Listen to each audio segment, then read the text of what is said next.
le ressuscité d'entre les morts. Nous te disons encore une fois de plus merci, oui, de ce que tu nous as permis encore de se retrouver dans ta maison de correction. Papa Branham, nous sommes là pour que ce que tu avais prédestiné avant la fondation du monde, tu puisses déverser cela au milieu de nous, et afin qu'en sortant ce lieu, nous puissions dire le Seigneur nous a bénis. Chasse loin de nous tous les esprits qui ne viennent que pour perturber la fatigue, la lourdeur, tous ces esprits, Seigneur, qui sont contraires à ton enseignement. Au nom du Seigneur William Aaron Branham, que la présence du Saint-Esprit puisse refouler loin de nous tous les esprits mauvais et que seules tes bénédictions puissent nous envahir. Tes saints anges puissent camper autour de nous afin de nous contrôler au grand roi. Papa Branham, tu es le maître du jeu. C'est toi qui contrôles tous les esprits et c'est toi qui es capable de descendre afin de nous prêcher, Père éternel, pour que nous puissions sortir avec quelque chose que tu avais réservé pour nous pour ce soir. Bénis ton serviteur, Bill Paul, quelqu'un qui est loin de nous. Papa Branham, ce que nous demandons, le jour comme la nuit, ce n'est que ta grâce, Seigneur. Et nous voulons toujours avoir faire des espoirs, Seigneur, comme tu l'as dit dans ta parole. Sois présent, Seigneur, pour nous contrôler. Honneur et gloire te reviennent. Toi, le maître de tout l'univers, William, Marion, Branham, l'interprète divin de la parole de Dieu. Amen. Amen. Disons témoignage sur l'Afrique du Sud. Prêché le 2/9 mois 1954. Le paragraphe que je prends ce soir dit, premier strophe. Maintenant, si l'organiste le veut bien, s'il vous plaît, crois seulement. Oh, quelquefois cela m'a invité dans de nombreuses et diverses langues. Il y a quelque chose dans ce cantique quand je l'entends. On dirait que je peux le sentir s'approcher alors. Je ne sais donc pas pourquoi si je meurs avant la venue de Jésus et qu'on tienne mes funérailles, on va jouer cela quand on sera en train de me mettre dans la tombe. Alors, vous ici à New York, si vous entendez parler de cela et que vous sachiez quand cela aura lieu, arrêtez-vous et chantez, crois seulement une fois de plus. Une fois, et souvenez-vous de moi. Voulez-vous le faire? Et rappelez-vous, je crois ceci qu'un jour, j'en sortirai. C'est vrai. C'est ma foi. Je crois au Seigneur Jésus-Christ, le Fils de Dieu de tout mon cœur. Que le Seigneur bénisse la lecture de sa parole. Vous pouvez vous mettre. Que Papa Branham vous bénisse. Comme David le disait, il est doux et agréable pour les enfants de Dieu de demeurer ensemble. Mais j'ai senti c'est comme s'il y avait la faiblesse. C'est comme d'autres ne voulaient pas chanter. C'est comme si quand on dit acclamant, ça devient difficile. Vraiment là où j'étais, j'ai senti ça. Acclamer, c'est à la lourdeur. Et le conducteur de chant insiste encore à acclamer. Vous voyez, c'est pas bon. On acclame pour le Seigneur. Moi, je pensais que vous étiez qu'à 3 ou à 4 des acclamations que j'ai écoutées. Quand on dit acclamer pour le Seigneur, il faut acclamer. C'est le Seigneur. On est en train de dire le Seigneur. On n'a pas dit acclamer pour acclamer pour le président de la République, s'il était là. Non, soyons sérieux. Le président de la République vient ici, là, il est là. Je donne quel exemple. Je ne vous condamne pas. Ça arrive. La faiblesse, c'est quelque chose qui peut venir sur n'importe qui. Vous comprenez? Aujourd'hui, je peux être faible, mais demain, je peux devenir fort. Mais qu'est-ce qui ferait que je devienne fort? C'est par rapport aux enseignements qu'on va me donner. Sinon, tous, on peut laisser la prière. Si Dieu ne nous rappelle pas, tous, on va dormir, on ne va plus s'occuper de la prière. Mais Dieu a placé ces enseignements-là pour qu'on puisse réallumer toujours le feu. Amen. Que les enfants de Dieu puissent comprendre que la faiblesse existe. Mais on ne doit pas rester dans cette faiblesse-là. Il faut accepter du côté aussi là où la force doit intervenir. Amen. La force, c'est ce que j'essaie de vous dire. Le président de la République arrive. Comprenez-moi seulement. Ne prenez pas ça dans Teyagaga. Tout ça, ça fait partie de la présidence. Ça, c'est naturel.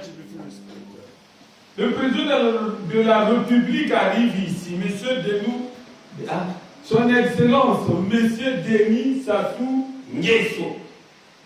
Pas Nguesso, comme le dit les Kinois. C'est pas Nguesso, c'est Nguesso. C'est nos frères, voilà. Maintenant, quand il arrive là, il s'assoit. Moi, le pasteur, je monte du haut de la chaise, je dis acclamons pour le président de la République. Vous comprenez vous-même, non? Et vous comprenez? Pourquoi on va plus acclamer? Parce qu'on sait que le président de la République, et dès qu'on acclame, on jubile pour lui. À la fin, pas seulement les enveloppes, il y aura d'autres qui vont travailler avec lui. Exactement.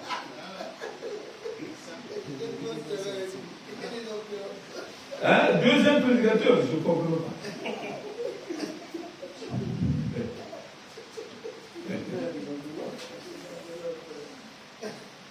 Pas seulement les enveloppes, mais on va nous embaucher. Exactement.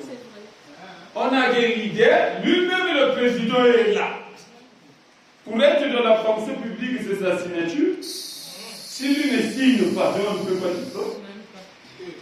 Mais oui, c'est comme ça. C'est sa signature. Acclamons pour le président de la République. Tous ici, on sera emballés. Même ceux du quartier vont dire maintenant il y a Yipuna. Vraiment. Sauf le caméraman, lui va filmer. Mais quand on dit acclamons pour le Seigneur, c'est lui qui place les présidents. C'est lui qui nomme aussi les rois. C'est lui qui donne le pouvoir. Même le féticheur au sas. Et il a bien là qui m'a cité à ton coca de société. Ah, il va que j'aime la salaga. Ah. Mon kili azali. Mais c'est que tu sais de la part de mon kili. Amen. Mais on comprend que ça veut dire il y a une qui stade à souka. Et c'est la caca prana.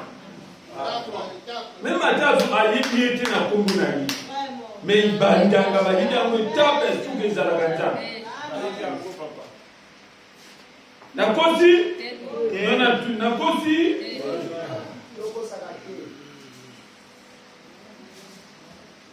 Je comprends, tous on est faible, c'est la journée aussi, ça fait très chaud.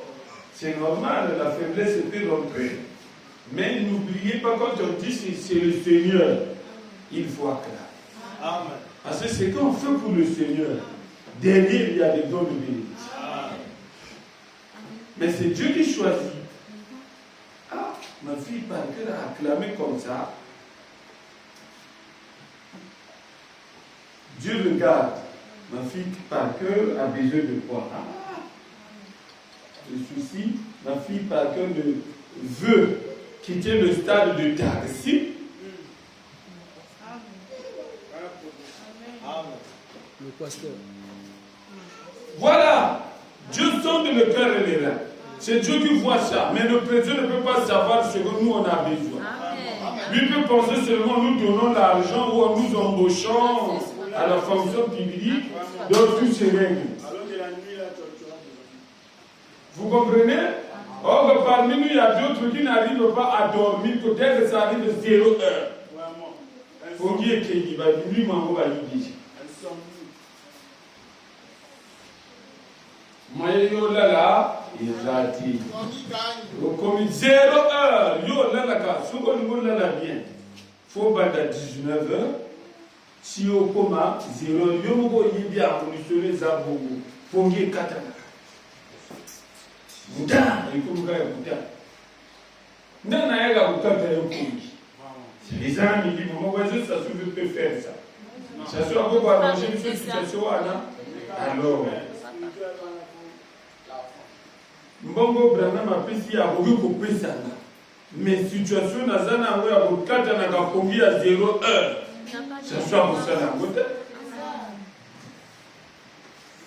Nandali Nangai. Nandala bien. 0 heure, c'est bon. 2 heures, c'est bon. Tant que vous m'avez 3 heures, mon père doit en continuer. Il y a des gens qui vivent ça. Et il y a vivre quand vous vivre aux autres sentir quand vous vivez dans d'autres années. À sentir dans la physique. Ça, c'est vrai. Mais si j'acclame, acclamant pour le Seigneur d'un âme, je le fais convenablement. Dieu connaît ma situation. Dieu connaît mes problèmes. En faisant ça seulement, je peux l'amener à détruire ces démons-là. Amen. Je ne parle pas. Les deux n'ont pas à moteur. Et les deux, ils ont la guitare. Voilà. Là, les pieds. Tu comme tu 6 heures. Mon niveau, on met ça déjà. Les gars de ça, là, quand on a malade. Quand tu es sur un gars, il y a combien il y a eu encore? Ah, tu mets ça dans un aïe.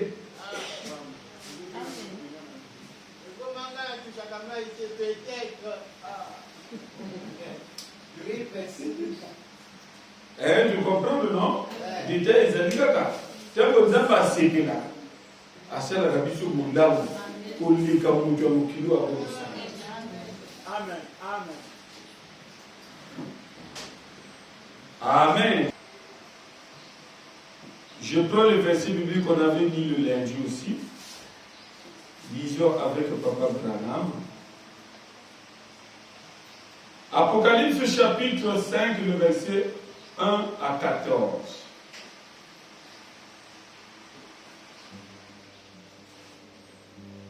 Suivez très attentivement parce que je suis au niveau du salut. On doit connaître réellement. On a déjà compris. Le salut aujourd'hui, c'est Papa Branham. Amen. Mais comme lui-même a dit, le salut nécessite l'enseignement, a dit Branham. Amen. Le salut en soi, ça nécessite l'enseignement. Ça, c'est vrai. Sinon, vous n'allez pas bien te saisir. Je veux dire seulement Branham. On va démontrer ça à celui qui a besoin aussi de connaître. Vraiment. Vous comprenez? Amen. Là, maintenant, ça va demander l'enseignement. Il faudrait que tu puisses recevoir l'enseignement qui te permet au moins d'avoir l'essentiel. Dès qu'on te dit pourquoi tu crois Branham, pourquoi tu adores Branham, tu peux avoir certains détails que tu as déjà écoutés dans les enseignements. Amen. Par ces enseignements-là, tu tires quelque chose et tu donnes à celui qui te demande. Ok? On prend d'abord Apocalypse chapitre 5, le verset 1 à 14. Puis je vis dans la main droite de celui qui était assis sur le trône un livre écrit. Oh là là, j'ai sauté ça quoi. Voilà.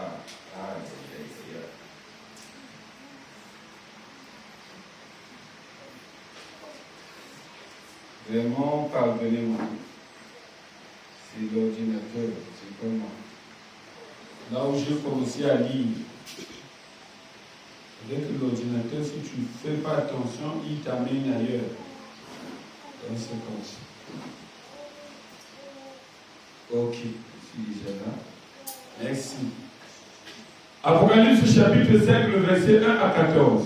Puis je vis dans la main droite de celui qui était assis sur le trône un livre écrit en dedans et en dehors. Scellé de 7 sceaux. Ok. Et je vis un ange puissant qui criait d'une voix forte. Qu'y a-t-il d'ouvrir le livre et d'en rompre les sceaux?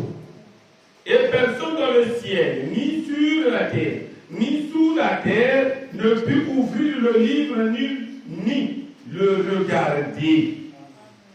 Et je pleurais beaucoup de ce que personne ne fut trouvé dire, d'ouvrir le livre ni de le regarder. Et l'un des vieillards me dit, ne pleure point, voici le lion de la tribu de Juda, le rejeton de David a vaincu pour ouvrir le livre et ses 7 sceaux. Et je vis au milieu du trône et des 4 êtres vivants et au milieu des vieillards un agneau qui était là comme immolé. Il avait 7 cornes et 7 yeux, qui sont les 7 esprits de Dieu envoyés par toute la terre. Il vint et il prit le livre de la main droite de celui qui était assis sur le trône. Quand il eut pris le livre, les 4 êtres vivants et les 24 vieillards se prosternèrent devant l'agneau, tenant chacun une harpe et des coupes d'or, remplies de parfums qui sont les prières des saints. Et ils chantaient un cantique nouveau, en disant, tu es digne de prendre le livre et d'en ouvrir les sceaux, car tu as été immolé et tu as racheté pour Dieu par ton sang des hommes de toute tribu, de toute langue, de tout peuple et de toute nation. Tu as fait d'eux un royaume et des sacrificateurs pour notre Dieu, et ils régneront sur la terre. Je regardais et j'entendis la voix de beaucoup d'anges autour du trône, et des êtres vivants et des vieillards. Et leur nombre était des myriades, des myriades, de myriades et des milliers de milliers. Ils disent d'une voix forte, l'agneau qui a été immolé est digne de recevoir la puissance. Mais ça rentre, faut pas ça, faut pas oublier ça. L'agneau qui a été immolé est digne de recevoir la puissance, la richesse, la sagesse, la force, l'honneur, la gloire et la louange. Et toutes les créatures qui sont dans le ciel, sur la terre, sur la mer et tout ce qui y trouve, je les entendus qui disaient à celui qui est assis sur le trône et à l'agneau, soit la louange, l'honneur, la gloire et la force au siècle du siècle. Et les 4 êtres vivants disaient Amen. Et les vieillards se prosternèrent et adoraient. Vous suivez? L'agneau qui a la capacité d'ouvrir le livre et d'en rompre les sceaux, on l'adore. Mais ça se passe où? Dans l'Apocalypse. Ça, ce sont des choses qui doivent arriver bientôt.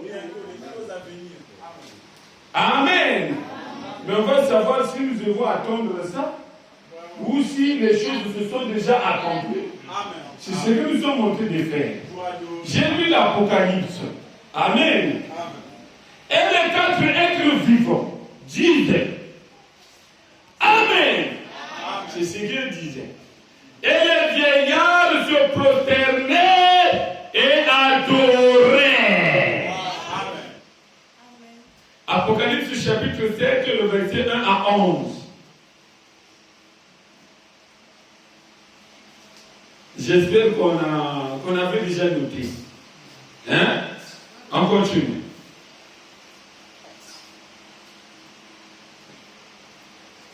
Après cela, je vis 4 anges debout aux 4 coins de la terre. Ils retenaient les 4 vents de la terre, afin qu'il ne soufflât point de vent sur la terre. ni sur la mer, ni sur aucun arbre. Et je vis un autre ange qui montait du côté du soleil levant et qui tenait le sceau du Dieu vivant. Il cria d'une voix forte aux 4 anges à qui il avait été donné de faire du mal à la terre et à la mer. Et il dit, ne faites point de mal à la terre, ni à la mer, ni aux arbres, jusqu'à ce que nous ayons marqué du sceau le front des serviteurs de notre Dieu. Et j'ai entendu le nombre de ceux qui avaient été marqués du sceau. 144 000 de toutes les tribus des fils d'Israël. Les tribus de Juda. Hein? Vous connaissez ça? On avait déjà aussi lu ça. Les tribus de Juda, de Ruben, de toutes les tribus d'Israël. Donc on descend en bas. Oh là là, je vais sauter ça seulement. De la tribu de Zabulon, 12 000. De la tribu de Joseph, 12 000. De la tribu de Benjamin, 12 000. Marqués du sceau. Après cela, je regardais. Et voici, il y avait une grande foule que personne ne pouvait compter, de toute nation, de toute tribu, de tout peuple et de toute langue. Ils se tenaient devant le trône et devant l'agneau, revêtus de robes blanches et des palmes dans leurs mains. Et ils criaient d'une voix forte en disant, le salut est à notre Dieu, qui est assis sur le trône et à l'agneau. Et tous les anges se tenaient autour du trône. Et des vieillards et des 4 êtres vivants. Et ils se prosternèrent sur leur face devant le trône. Et ils adorèrent Dieu. Donc chaque action, on constate qu'il y a l'adoration. Donc Branham n'a pas tort de ce qu'on avait déjà vu. C'est à l'ouverture des sceaux que nous connaîtrons Dieu, comment il vit. Sa nature, son être. C'est à l'ouverture des sceaux. Quand les 7 sceaux seront ouverts, c'est là où nous allons adorer le Christ vivant qui est au milieu de nous. Pourquoi Branham donne cette déclaration-là? Parce qu'il se base sur l'Apocalypse. Vous comprenez? Si on cherche, c'est plutôt ce que nous sommes en train de chercher, c'est de découvrir qui se trouve réellement dans l'Apocalypse.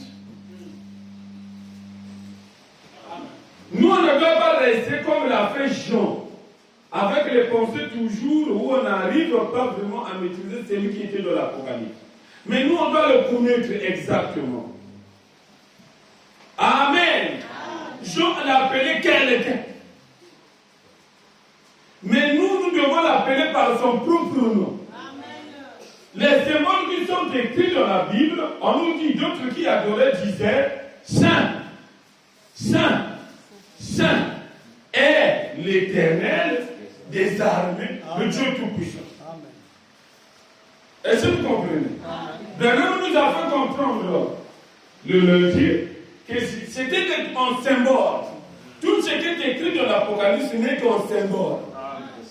C'est là où il prêche un serment intitulé l'Apocalypse, livre des symboles. Donc les saints que vous écoutez là, ils veulent nous dire quelque chose. Amen. Mais on a marqué seulement des symboles. Ça c'est vrai. C'est à vous, quand vous allez venir, vous devez avoir l'intelligence pour savoir les saints là, ça appartient à qui. Amen. Parce que lui-même, Branham vous dit, il y a les 3 mots nobles que Dieu m'a donné, l'ange m'a donné, Amen. que je dois réciter. Mais il dit très bien que ces 3 mots nobles là sont écrits dans la Bible. Mais c'est en 3. Dans la Bible. Je suis en train de flasher et je vais vous donner ça. Vous comprenez? Je le fais avec 7. Vous avez déjà compris. Même dans les explications, vous avez déjà compris. Mais essayons d'abord de voir. Pourquoi nous insistons sur cet enseignement? Et pourtant, on avait déjà compris que c'est Branham qui est dans l'Apocalypse. Amen.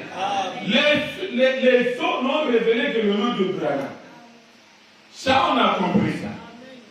Parce que ça a appelé le nombre 7. Avec ce qu'on a appris ici, tous on a compris. Bon, peut-être comme nous sommes des adorateurs, on est obligé de croire que c'est Branham. Parce qu'on ne peut pas donner ça à d'autres personnes. Sinon, à lui-même qui a prêché ce message, Moïse était le message de son temps. Amen. Jésus était le message de son temps. Mais quand nous arrivons à Branham, on arrive au plus. Vous comprenez? Mais on doit faire le travail que eux veulent. Il faut que nous puissions démontrer. On est d'accord? C'est là que Branham dit ceci. Écoutez d'abord ce que dit Branham. Le salut nécessite l'enseignement. Le salut que vous écoutez là. Si vous n'êtes pas enseigné, vous ne pouvez pas comprendre le salut. Parce que Branham dit ceci dans Shalom. La parole du temps de Moïse n'a pas marché au temps de Jésus. Vraiment. Et la parole du temps des apôtres ne marche pas aujourd'hui. Mais celui qui le dit, on le voit, il prêche aujourd'hui. La notion c'est la diarrhée aujourd'hui. Celui qui dit ça, on le voit, il nous parle de ce que les pierres ont déjà dit. C'est dit déjà vécu. On a quand même les catholiques et les baptistes qui baptisaient au nom du Père, Fils, Saint-Esprit. Vous écoutez les déclarations, ça veut dire qu'il a arrangé déjà son terrain. Il voulait simplement nous dire, c'est que je suis en train de rétablir, de restaurer. Il ne faut pas oublier, un jour, les choses à venir vont aussi arriver. C'est par ces choses à venir-là que vous allez publier votre message. Amen. Écoutez, Branham, je tiens sa parole. Le salut est basé sur l'enseignement. Amen. Il faut l'enseignement. Sinon, on ne peut pas comprendre. Je tiens sa parole, prêcher le 2. 7e mois 1900. Prêcher le 7. 3e mois 1957. Le paragraphe 3. Papa Branham dit ceci. Sur le salut. Parce que le problème de tout ce que nous sommes en train de faire, c'est qu'on veut le connaître. Où se trouve notre salut? Est-ce que notre salut se trouve entre les mains de Moïse? Non, monsieur. Est-ce que le salut se trouve entre les mains de Jésus de Nazareth? Non. Amen. Parce qu'on nous a dit, le salut est sur celui qui est sur le trône. Amen. Et l'agneau. Amen. Ah oui, c'est celui-là qui a notre salut. Si on le découvre, amen, dès qu'on croit, on est déjà sauvé. Mais quand on ne croit pas, on est d'office condamné. Amen. Et maintenant, ce soir, j'ai choisi avec l'aide du Seigneur un texte sur lequel j'aimerais prêcher. Et c'est dans 5 Matthieu, chapitre 24, verset 35. Et juste pour voir tout mon temps, du fait qu'il vous est difficile de me comprendre, je lis l'Écriture. Le ciel et la terre passeront, mais mes paroles ne passeront point. Ces paroles ont été solennellement prononcées par le Seigneur Jésus-Christ. Il dit notre Sauveur. Amen. Ce soir, je continue avec mon sujet. Dieu tient sa parole. Et je suis convaincu que la Bible est la parole de Dieu. Et que dans la parole, le salut est basé sur l'enseignement de cette Bible. Amen. revienne au Seigneur. Amen. Le salut est basé sur l'enseignement de cette Bible. C'est ce qu'on a lu l'Apocalypse. Mais nous devons prendre le message de l'heure pour joindre à ce qu'on a déjà lu dans la Bible. Pour que nous puissions donner la compréhension de ce que l'Apocalypse a essayé de dire. Mais sans le dire calme. Amen. Lui, il va essayer un peu de nous donner les détails. Mais il veut toujours que ceux qui croient en lui puissent faire le commentaire. Amen. Comme il est dit dans l'être audio à l'Iva. Si l'Iva, tu peux tirer ta propre conclusion, ça serait une meilleure chose.